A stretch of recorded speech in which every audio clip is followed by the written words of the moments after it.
Hey yo, how's it going everyone? Entropy here today with another video. Today is the long-awaited set overview for set 16, Divas Duet, the penultimate set of the Break Ride era. Support for decks new and old? Let's talk about it. Starting with the calendar of the month, this was March for GP, which will be June for Global. For this month, we have, of course, 2 rank rewards. We have the Showdown event, Black Diva, White Diva, which we will cover. Of course, we don't have double drops, we have guaranteed drops, so that's not really relevant for us. But some things to know is, of course, the tournament dates, and that's basically it. One more thing to recognize, again, is the depiction of the JP events is not going to be one-to-one to the global events. Of course, the global experience is they're trying to create the global experience for global players, so don't take everything in face value, take it with a grain of salt. But of course, generally speaking, like 80% of the things will be same or better than what we have here, so it is still a good point of reference to expect what to expect.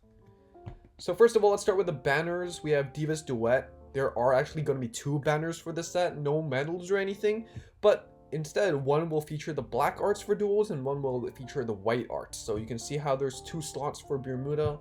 One banner will have the arts only for the one on the left side, and one banner will only have the arts for the right side.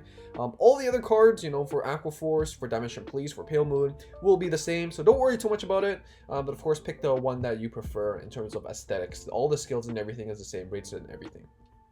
Next up, we have the deck build gacha. This is volume 3, so I'm sure everyone already has experience with this. It features old premium units, so like the popular ones or the things, units that they think will be valuable. But it only includes 3 clans this time: Aqua Force, Dimension Police, and Pale Moon. So it doesn't include Bermuda Triangle, so if you're a Bermuda Triangle fan, unfortunately this isn't for you. But what it means is that if you're like an Aqua Force player or DP player or Pale Moon player, then the odds of hitting something that you might want is actually higher, since it's a banner that's only shared between 3 clans. But yeah, again, 50 medals for a triple rare of your choosing and 15 for a double rare of your choosing. So if you're missing some stuff like Lukie, for example, then you can go ahead for this gacha, save as Maelstrom or Daikaiser. But it's important to note that Maelstrom and Lukie are rank rewards, so I wouldn't suggest you to spend your medals here, but if you're impatient, I guess this is a way to go for it as well. Next up, we have the Overdress banner. Now for JP, they did crossover with Divas Duet in the last week, so from the 24th to the 1st of April. Now, Global has already seen this event, so it may not be very likely to see it again, but it's still worth mentioning, you never know. But again, this is gems only, so save up. In the future, if we do have other Overdress crossover banners, I expect it to be gems only as well. And so, value gems over packs. So if you're gonna roll, and there's no like event going on, spend your packs first, always. Gems can be used for so much more than packs, and I've said this more times than I think I need to, but it is what it is. Next up, we have the V-Metal shop. We get skins revival, so everyone is back, all the way from Miwa to the new Miwa reverse, from all the way from the start of the game to most recently. On the 23rd for JP, they all got a reprint. All skins cost 100. So previous bundles, previous sets that cost 200, for example, Corrine, that had multiple skins, are now split into individual skins. So you have to buy everything separately, but it means you have more control over what you want. So in terms of value, some got marked down. So for example, Psycholia Aichi, it used to cost 200, now it only costs 100. It didn't include any other skin with the bundles, so it was really expensive back then. So now it's basically 50% off. But some skins got marked up as well. So for example, Asia Circuit Kamui went from 50 to 100. Or like Asia Circuit Misaki went from 50 to 100. So pick and choose what you want. Of course, make your best judgment. Will these skins come back in the future? Who knows? But this is your chance to pick them up. You can't pick up Kamui at 50 medals anyways. So if you're a fan and you never got the chance to, maybe this is your chance. Because since this time, the skins haven't been reprinted yet. So there you go. Next, we have the V Coupon shop. There's no nice picture, so I'm just taking the rank rewards. It is the V Coupon shop, okay? So we're getting Platinum Easel, and we're getting Blaster Blade, of course, other than the sleeves of the rank season. So like Vermilion, Kaiser, Blood, or Chrome Jailer, you also get the sleeves for Platina, and instead of just Alfred and Ganslot, you also get the sleeves for Blaster Blade Liberator, so that's something to look forward to. And if you're a gold player, whether you're an Easel player, you definitely want at least one copy of Platina. And if you're a Liberator player, you know, I think Blaster Blade Liberator will be a really valuable card for quite a while, since for Legion, Liberator is the main archetype. You know, even though Blaster Blade Liberator is not a bluish flames, it still has a great retire skill and a countercharge skill that is, I think it's still going to be really valuable. So pick these up if you haven't already. I think it's a great investment. Next up, we have the events. We have the Showdown event, Black Diva, White Diva. So this functions the same way as the rival event from before, if you remember all the way back from set 12, which, you know, really isn't all the way back, but it's been a couple of months since then. Choose a side, white or black, and there are 3 points of contention. Everyone gets rewards after the end of the event. Every player will get the title of whichever side wins, and every player on the winning team gets 3 packs. Okay, so, you know, even if you pick the wrong team, you still get the title, but if you pick the right team, you get 3 extra packs, which is actually more packs than no packs at all. Note that this, of course, doesn't reflect how it will go in global, but JP saw the black team win quite substantially. And at the end of the day, it is a game of majority rules, right? So I will put a poll up in the community section, and link will be in the description down below, so remember to vote yourself. And it could be a great sample and see how the general consensus of the community is. And when the event rolls up, I will be voting based on the majority from the poll. So maybe you can consider doing that too, since, you know, it is already the majority from the poll. Or just pick your favorite and hope for the best. Of course, worst comes to worst, you just lose out on 3 packs, but you get to cheer for your team, right? In addition, the event rewards exchange includes sleeves from the above. And there are a lot to pick from, so, you know, pick wisely. And along with gacha tickets and triple rare tickets, the event fights are spammable, so you get up to 7 packs in a triple rare pack if you put the work in. Recently, for global events, you know, even though it's basically 80%, 90% the same, we've been missing out on the triple rare packs, so don't expect too much from that, but all the sleeves, all the cosmetics, all the packs is going to be roughly the same, so that's something to expect. So that's pretty cool. New type of event. It's fun and it's more interactive with the community. Definitely enjoy it. Next, we have the Mega Colony Wave 2 event, Accumulating Evil Deeds, Extremely Evil Kishida. So I'm a really big fan of Mega Colony. I'm planning to roll on this, and there's really good support for machining, but also general Mega Colony stuff. There's a focus on plussing, paralyzing, and all that good stuff. So if you're interested, of course, go for it. This will happen in the second half of the month, and I gotta say the support is quite strong. Next, we have the ranked rewards. We have the first half of the month being the Silverthorn Dragon Tamer Lukie. This art is really amazing. But also there's sleeves for Maelstrom Reverse and sleeves for the Venus Lukie. And honestly, those two look really cool, especially Venus Lukie. I'm looking forward to using them and picking up my copies of Lukie since I don't have 4 myself. And next up, we have Knights Soaring Across the Azure Skies. For the second half of the month, we have Ganslot Zenith. Now, if you're a global player right now, you know Zenith is really, really amazing. Splashable in any Gold Paladin deck. And I think as a unit that can actually go back to the deck, I think it's going to be prevalent for a very long time. Searchable, all the grade 2 that actually retires stuff too. And promotes multi-attack options, anyone. So I think it's really strong. Sleeves for Dai Kaiser and a great Dai Kaiser as well. So if you're a DP fan, rejoice for that. And honestly, this art arguably better than the original one. I don't know you, but I kind of like this one. Next up, just a really quick recap of the game update. There's just a list of stuff that they changed. Everything we've actually really covered, like overdress and whatever, but on the 1st of April, they actually changed the amount of stamina that gems provide. So for each 100 gems, you will get 100 stamina instead of the 75. And yes, technically, April 1st would mean this is a set 17 update, but we've seen some things brought over earlier. So for example, the erratas, the nerfs for Regi and whatnot. We've seen some other changes, so it could come early. I just want to put this out there. So it's a point of reference, something you can expect. So again, gems are more valuable than packs because no packs can actually regen your stamina, but gems can do that. So, you know, another point of reference, I guess. One last thing is that there's actually a change from the set of an old card, Dai Kaiser.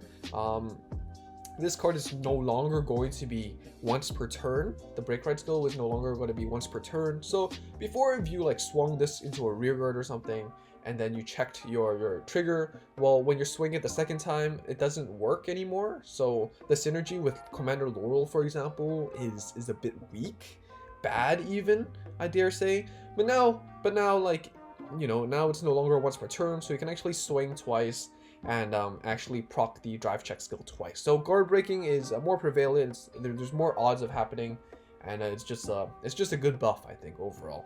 Next up, we have the second part of the video where we look out for key cards, right? So just like 3 to 4 cards that I think are important to recognize, whether it's value right now or value in the future. Of course, I can't cover all the cards, it'll take too long, but so please check out the Vanguard Zero database, link in the description down below, and go through the card list yourself in your free time.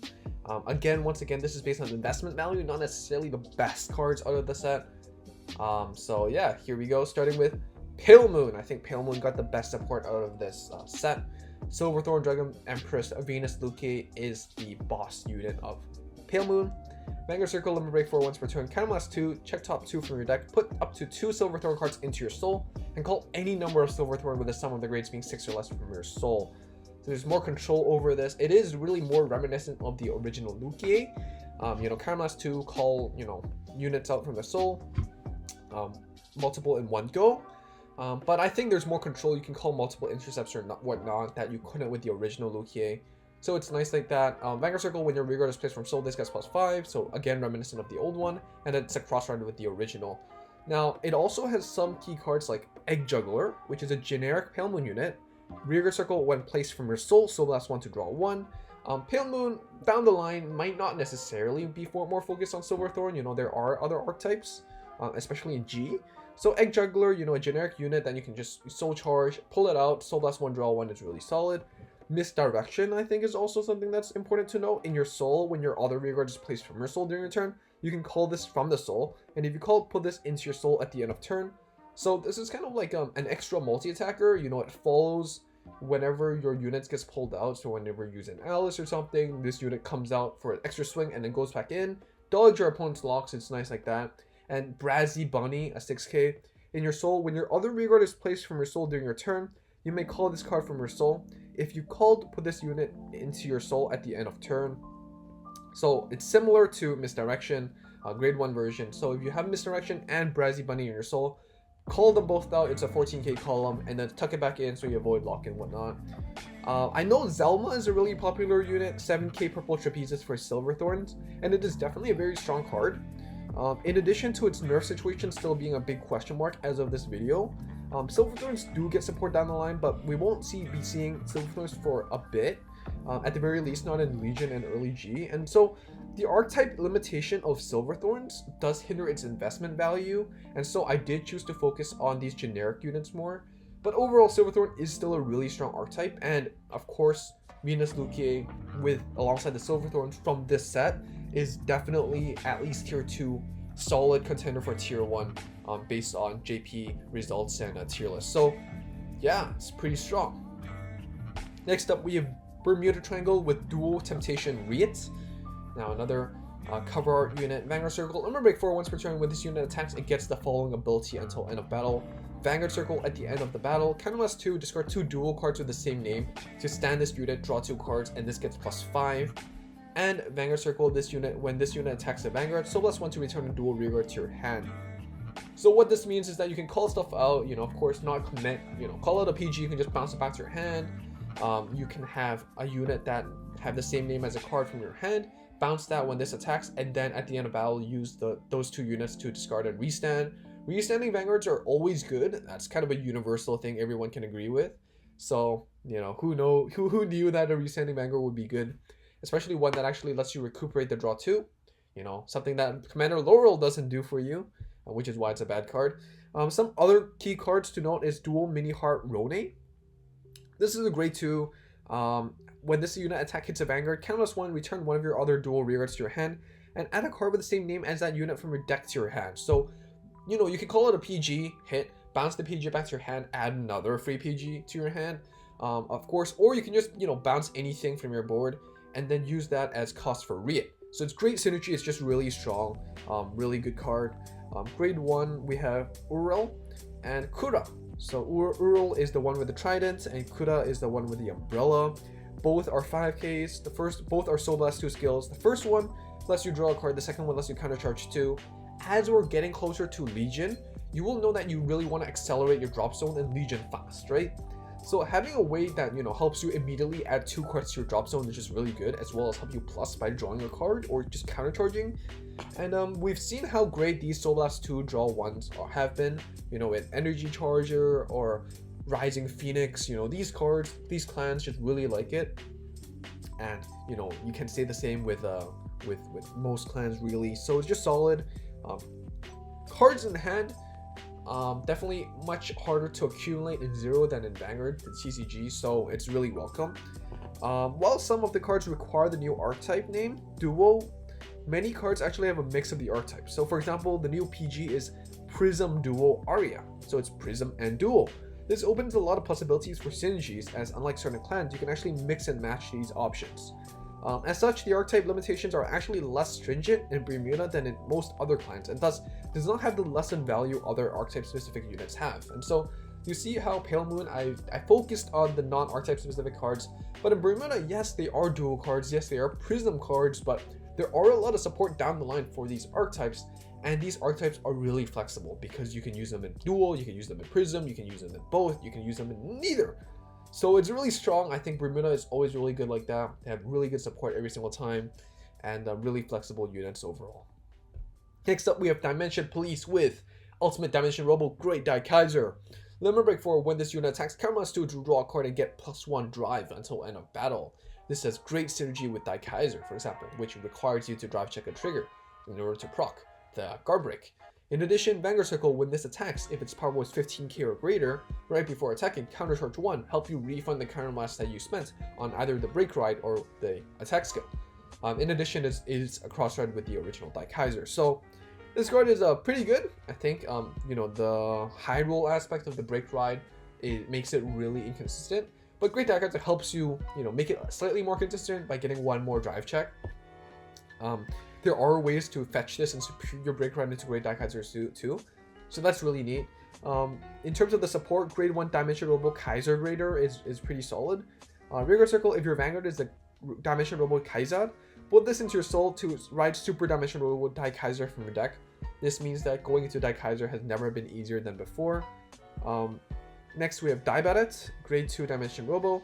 Vanguard Circle, put this into your soul to have your Vanguard get +4 until end of turn. And in your soul, if your Vanguard is a Dimension Robo, counter +1, put this into your drop zone to have your Vanguard get the following ability. When this hits the Vanguard, retire one of your opponent's rearguards. So help you snipe out your opponent's starters, for example, help you snipe out your opponent's key boosters or whatnot. And it's just really solid since you can just pop it in soul and then, you know, use the skill immediately and just hit. You know, there's less pressure, for it to miss because you can kind of guarantee it if you just attack with Vanguard first. Lastly, we have Super Dimension Robo Dyad, so the grade 3. Vanguard Circle, Limit Break 4, put a Dimension Robo Rearguard into your soul to ride a grade 3 Dimension Robo card from your deck. You know, like for example, Great Daikaiser. And that unit gets power +5 until end of turn. Then return a grade 3 from your drop zone to your deck. So, you know, even though you're pulling a trigger out from your deck, you're putting one back into the deck, which is really good. Vanguard Circle, when this attacks the Vanguard, if its power is 15k or greater, right before attacking, it gets +1 crit. So even if you don't use the first skill to re-ride or change your Vanguard, you can still actually use this temporarily to get 15 and get an extra crit. Of course, this is not limit break required, so you can actually use this early for crit pressure. Don't get me wrong, the Shadow Kaiser, another grade 3 Dimension Robo, is also really great, but it is limited to superior riding Great Daikaiser, so it does limit its position. Because we are nearing the Legion era and Dimension Robos are getting true Ultimate Dimension Robo Great Daikaiser. So not, you know, the normal Ultimate Dimension Robo Great Daikaiser. We're getting a true Ultimate Dimension Robo Great Daikaiser, which is not searchable with this card. So even if you decide to play regular Great Daikaiser, you will effectively have less space to play Shadow Kaiser, and so it lowers the relevancy. And you know, true Ultimate Dimension Robo Great Daikaiser is just kind of better in my opinion. You know, so yeah. And lastly, we have Blue Storm, Karma Dragon, Maelstrom Reverse, repping Aqua Force. Now, this card is pretty good. It got buffed, in my opinion. Limit Break 4, once per turn, lock a rearguard. once per turn, not once per turn, until end of turn, when this unit attacks the Vanguard, if it's the 4th battle or more, it gets +5/+1 crit until end of battle, and then at the end of that battle, draw a card and retire one of your opponent's rear guards. So this is kind of like a hybrid between OG Maelstrom and Glory Maelstrom, where you get the retire and draw, but you also get the 5k and the crit without the guard restrict. When this attacks the Vanguard, it also gets +3k, and it's a crossfire with the original Maelstrom. Important units of support, I think, is Grade 1 Swim Patrol Jellyfish Soldier. On place Soul Blast 2, Karma Charge 2. You also have the Grade 2 9+3 and the Grade 1 7+3 Gregorius and Hermes, respectively. And there is really nothing too crazy to see here. We get Blue Storm support, but also specifically Maelstrom support. But having Archetypes and Archetypes definitely hurt the support, and the Break Ride is not as impactful enough as the other Grade 3s, so there isn't much to say.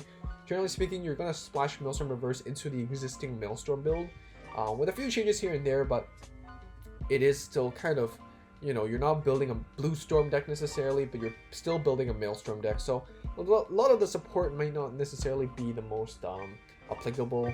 It is kind of like dual situation where you have like double archetype names, but you know, there's less support for Maelstrom specifically than like Blue Storm as a whole, so you have to really pick and choose your fights.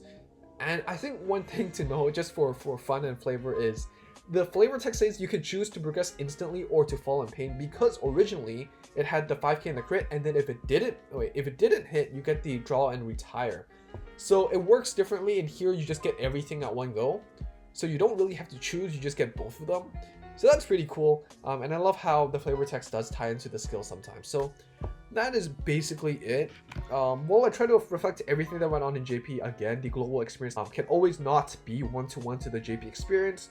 Another thing to note is that I've taken some liberties to omit some information. For example, some stuff like the disenchant update or the nerfs to Reiji and whatever got brought to global earlier. So it's 100% not going to be the part of the global set 16 experience for sure, which is why I omitted it. Don't think it's important, don't think it's relevant, but it was part of the JP experience. So yeah, let me know down below which clan you're most hyped for the set, and remember to vote on the poll so we know what to do for the Bermuda event. Again, link in the description down below. Like the video if you liked it, subscribe if you haven't already, and you want to see more, and I'll see you all soon. Bye!